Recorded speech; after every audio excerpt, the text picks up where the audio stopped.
Pai, do Filho e do Espírito Santo. Amém. O anjo do Senhor anunciou a Maria, ela concebeu do Espírito Santo. Ave Maria, cheia de graça, o Senhor é convosco. Bendita sois vós entre as mulheres, bendito é o fruto do vosso ventre, Jesus. Santa Maria, Mãe de Deus, rogai por nós, pecadores, agora e na hora de nossa morte. Amém. Eis aqui a serva do Senhor. Faça-se em mim segundo a vossa palavra. Ave Maria, cheia de graça, o Senhor é convosco. Bendita sois vós entre as mulheres, bendito é o fruto do vosso ventre, Jesus. Santa Maria, Mãe de Deus, rogai por nós, pecadores, agora e na hora de nossa morte. Amém. E o Verbo divino se fez carne e habitou entre nós. Ave Maria, cheia de graça, o Senhor é convosco. Bendita sois vós entre as mulheres, bendito é o fruto do vosso ventre, Jesus. Santa Maria, Mãe de Deus, rogai por nós, pecadores, agora e na hora de nossa morte. Amém. Rogai por nós, Santa Mãe de Deus, para que sejamos dignos das promessas de Cristo. Oremos, infundi, Senhor, em nossas almas a vossa graça, como vos pedimos, para que nós, que pela anunciação do anjo viemos a saber o mistério de vossa encarnação, paixão e morte de cruz, chegamos um dia à glória eterna dos céus, pelo mesmo Cristo, Senhor nosso. Amém. Caríssimo irmão e irmã, hoje celebramos a memória de São Luís Gonzaga. E este santo, jovem, vira um religioso nos 5 últimos anos de sua vida. Tenhamos em conta que ele viveu boa parte de sua vida, então, com a sua família. Filho de grandes nobres da realeza da Itália, foi chamado por seu pai a viver tudo aquilo que a realeza proporcionava, levado à cavalaria, tantas coisas, para viver uma vida normal e ser um príncipe herdeiro. Porém, sempre vivendo a santidade, a vida de oração, a vida de fé que a mãe lhe incutira, desejava ardentemente ser religioso, coisa que seu pai não aceitava. Ao chegar com 17 anos, pediu e enfim seu pai aceitou, e assim abdicou para que seu irmão assumisse a nobreza em seu lugar. Vivia uma grande santidade, teve um santo diretor espiritual, São Roberto Bellarmino, dos Santos, que disse, depois de sua morte, que ele nunca cometera nenhum pecado venial, de tanto que amava a Deus, de tanto que vivia a oração. Abaixava o seu olhar nas ruas para não olhar com olhar de pecado as pessoas, e assim, dedicando-se inteiramente ao amor a Deus, ao amor aos demais, foi morrer justamente na peste em Roma, servindo aos doentes, aos quais desejara servir. E assim viveu sua vida até a sua morte. Morre jovem e na carta que nos é apresentada hoje no ofício de leituras, pede à sua mãe que não chore, nem se revolte, mas que espere em Deus e que um dia os dois se encontrarão nos céus. Somente reze e se prepare para encontrá-lo um dia nos céus. Um grande amor a Deus, uma grande entrega e desapego a esta vida, que nos leva a questionar o quanto estamos nos preparando para este momento de encontro com o Senhor, como São Luís Gonzaga. Estamos preparados para ter este encontro amoroso com Deus? Passemos agora ao Evangelho. Continuamos o Sermão da Montanha, que retornará segunda-feira, e nos diz o texto de hoje, segundo São Mateus. Naquele tempo, disse Jesus a seus discípulos: ninguém pode servir a 2 senhores, pois ou odiará um e amará o outro, ou será fiel a um e desprezará o outro. Vós não podeis servir a Deus e ao dinheiro. Por isso eu vos digo, não vos preocupeis com a vossa vida, com que havereis de comer ou beber, nem com o vosso corpo, com que havereis de vestir. Afinal, a vida não vale mais do que o alimento, e o corpo não vale mais do que a roupa? Olhai os pássaros dos céus. Eles não semeiam, não colhem, nem ajuntam em armazéns. No entanto, o vosso Pai que está nos céus os alimenta. Vós não valeis mais do que muitos pássaros? Quem de vós pode prolongar a duração da própria vida só pelo fato de se preocupar com isso? E por que ficais preocupados com a roupa? Olhai como crescem os lírios do campo. Eles não trabalham nem fiam. Porém eu vos digo, nem o rei Salomão em toda a sua glória jamais se vestiu como um deles. Ora, se Deus veste assim a erva do campo, que hoje existe e amanhã é queimada no forno, não fará ele muito mais por vós, gente de pouca fé? Portanto, não vos preocupeis dizendo: o que vamos comer? O que vamos beber? Como vamos nos vestir? Os pagãos é que procuram essas coisas. Vosso Pai que está no céu sabe que precisais de tudo isso. Pelo contrário, buscai em primeiro lugar o reino de Deus e a sua justiça, e todas estas coisas vos serão dadas por acréscimo. Portanto, não vos preocupeis com o dia de amanhã, pois o dia de amanhã terá suas preocupações. Para cada dia bastam seus próprios problemas. Palavra da salvação, glória a vós, Senhor. Um evangelho conhecido, mas muito profundo, que talvez passam tantos pontos desapercebidos de nossa contemplação, de nossa meditação. Jesus inicia dizendo que não podemos servir a dois senhores, a Deus e a Mamona. Mamona, naquele tempo, é o Deus do dinheiro, o Deus da riqueza, o Deus do lucro. Também poderíamos colocar o lucro, como meditamos em outra ocasião. Nos preocuparmos em servir ao Deus do lucro. Então, Jesus nos recorda que ou amaremos a Deus ou amaremos as coisas materiais. O lucro, ou amaremos o Deus do dinheiro. Devemos escolher e devemos de compreender tudo aquilo que Jesus está querendo nos dizer ao longo do texto. Não é que devemos de viver a pobreza, todos, a pobreza da vida religiosa, mas vivermos como meditávamos ontem do essencial. Recordemos, ontem Jesus nos ensinava a ter cuidado com a cobiça, a não cobiçar as coisas, a sermos desprendidos e austeros, porque a cobiça pode nos cegar e nos afastar de Deus. Devemos de caminhar naquela interioridade e assim, reconhecendo a profundidade de tudo aquilo que Jesus está ensinando no Sermão da Montanha, que recordemos para nós o que está escrito no sermão, é o jeito do cristão viver. É como se fosse um manual, mas não somente o sermão em si, as bem-aventuranças, todos estes capítulos que estão tocando o tema do sermão. Então, Jesus está nos orientando, cuidado. Hoje também podemos servir a Deus ou ao Deus das riquezas. E Jesus nos diz e nos mostra que nós mostramos quem é nosso Senhor, mostrando a quem estamos servindo. Se estamos vivendo em torno somente da preocupação financeira, se estamos servindo as coisas terrenas e mundanas e nos esquecendo de Deus, da sua santidade, da sua justiça, e justiça em relação àquilo que lemos e meditamos nos últimos dias no sermão. Justiça enquanto aquilo que é cumprir a lei de Deus, os ensinamentos de Deus. Quem é nosso Senhor? Porque podemos dizer que Jesus é nosso Deus da boca para fora, mas a nossa vida mostra completamente uma coisa diversa. Porque estou realmente somente centrado, a minha vida está centrada no dinheiro, no financeiro, nos prazeres, na beleza, nas coisas materiais, nas coisas terrenas, nas coisas mundanas. E recordo uma vez mais, sei que quem me escuta não é assim, mas eu, enquanto padre, quantas vezes pego tantas pessoas que têm pressa de sair da missa. Mas, para quê? Para assistir séries, para se preocupar com prazeres vãos. E para isso tem tempo de sobra. Porém, para Deus é o mínimo de tempo possível. Eu tenho que cuidar da minha vida. Jesus nos mostra no texto de hoje a profundidade das coisas. Por quê? Porque nos diz: não vos preocupeis com a vossa vida. Não vos preocupeis. O que está dizendo Jesus? Não andeis ansiosos com coisa alguma. Não deveis de andar ansiosos. Não deveis de vos dispersar em mil coisas.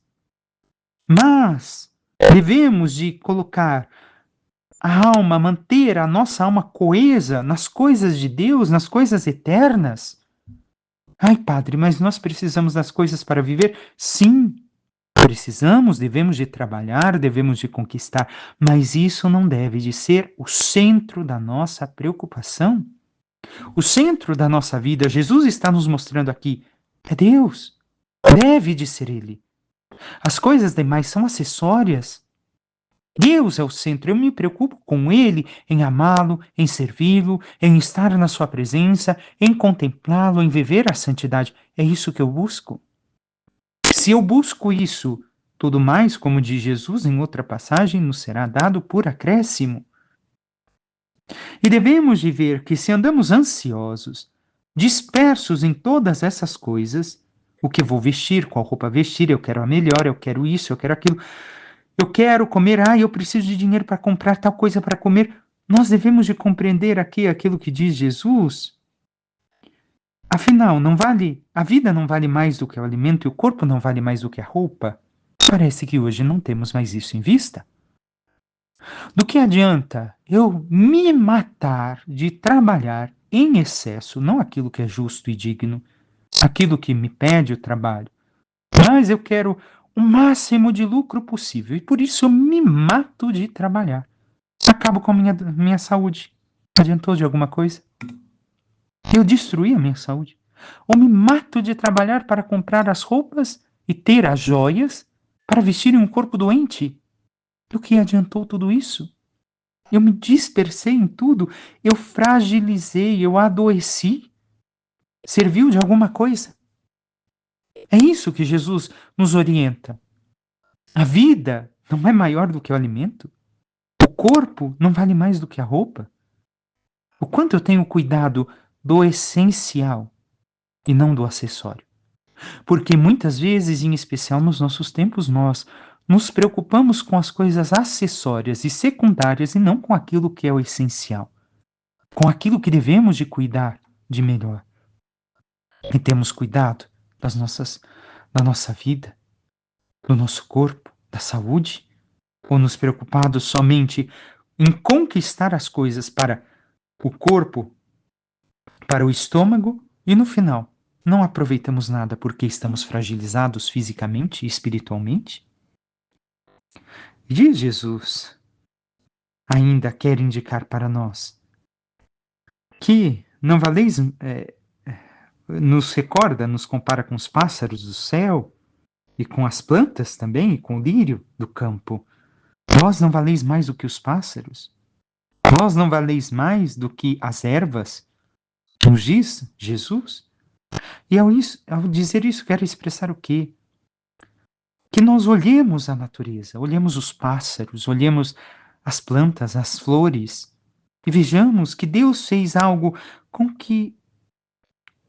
como que as coisas aconteçam e tudo dá certo segundo a vontade de Deus.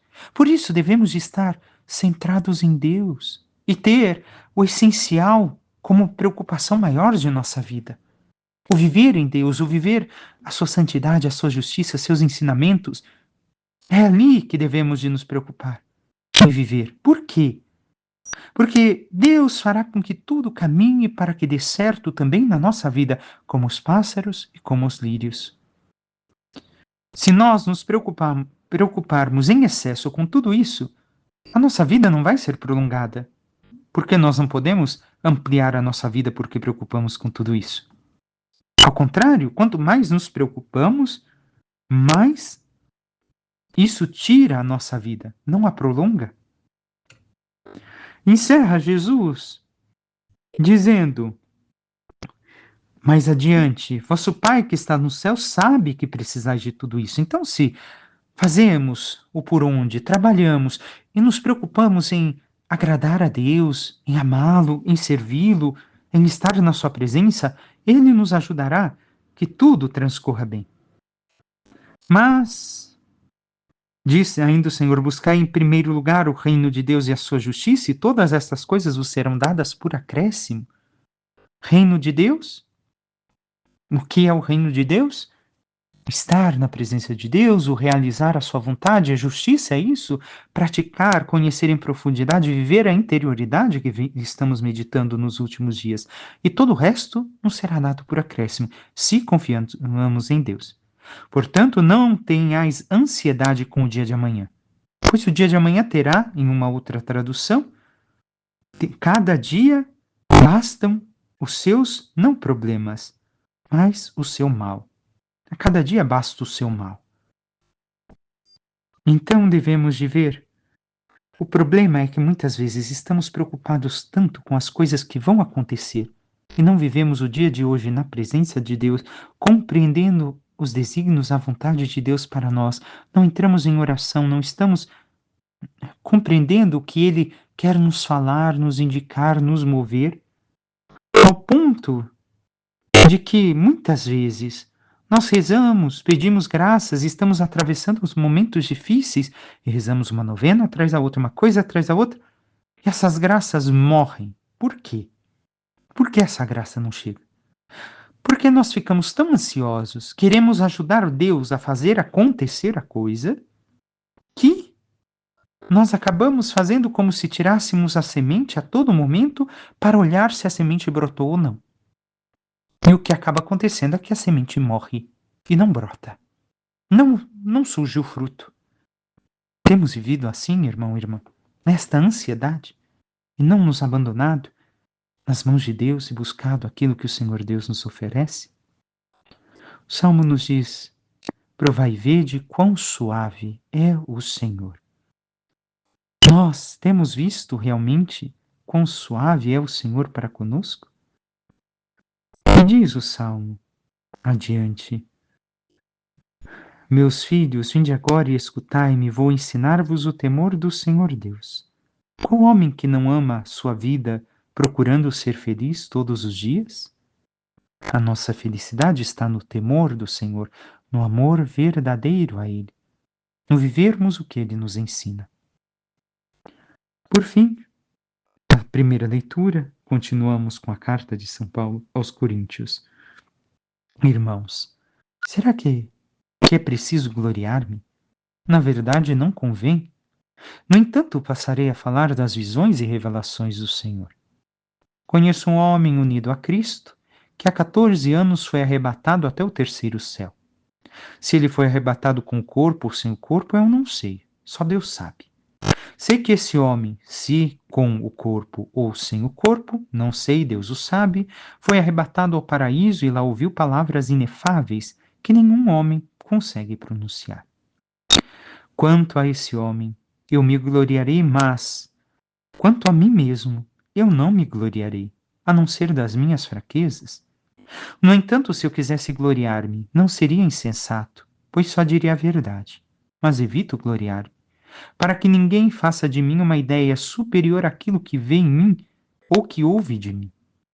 E para que a extraordinária grandeza das revelações não me ensoberbecesse, foi espetado na minha carne um espinho, que é como um anjo de Satanás a esbofetear-me, a fim de que eu não me exalte demais. A esse propósito roguei 3 vezes ao Senhor que o afastasse de mim, mas ele disse-me: basta-te a minha graça, pois é na fraqueza que a minha força se manifesta. Por isso, de bom grado, eu me gloriarei das minhas fraquezas, para que a força de Cristo habite em mim. Eis porque me comprazo nas fraquezas, nas injúrias, nas necessidades, nas perseguições e nas angústias sofridas por amor de Cristo. Pois quando eu me sinto fraco, é então que eu sou forte. O que quer dizer São Paulo? Está falando de si mesmo 2 vezes. Da sua fraqueza e daquilo que experienciou de Deus. Poderia gloriar-se daquilo. Poderia dizer tudo aquilo que sentiu ao tocar o terceiro céu. Mas não se gloria. Para que não seja levado pelo orgulho e sim pela humildade. Hoje muitos cristãos têm um toque na alma que o Senhor lhe dá e se sentem orgulhosos, se sentem os melhores dentro da comunidade e saem falando para todo mundo e humilhando a todo mundo. É isso que Paulo faria? Creio que não. Tomemos cuidado.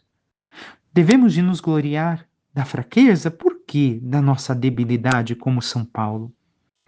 Porque ao encontrar-nos com a nossa debilidade, nós fazemos bem a nós mesmos. Porque ao vermos a nossa debilidade, isso nos faz querer crescer, buscar o nosso crescimento humano e espiritual. E mostra para nós que necessitamos de Deus, porque sozinhos não conseguimos nada. Somos barro, somos pó, somos frágeis. E que também muitas vezes necessitamos dos demais. Sem eles, sem Deus e os demais, não conseguiremos chegar aonde Deus quer. E temos reconhecido nossas fragilidades, nossas debilidades, para que a força de Deus se manifeste em nós? Peçamos à Santíssima Virgem Maria, nossa Mãe, que interceda por cada um de nós e nos ajude a colocar o nosso coração e a nossa vida no essencial, no amor a Deus, no compreender os seus ensinamentos, os seus mandamentos, para que vivendo tudo aquilo que Ele nos ensina e amando-o cada vez mais, possamos realmente nos lançar na sua santidade, no seu seguimento de forma plena, com todo o coração e com toda a alma, para que vivendo unidos cada vez mais a Ele e às suas palavras, possamos merecer um dia a glória dos céus.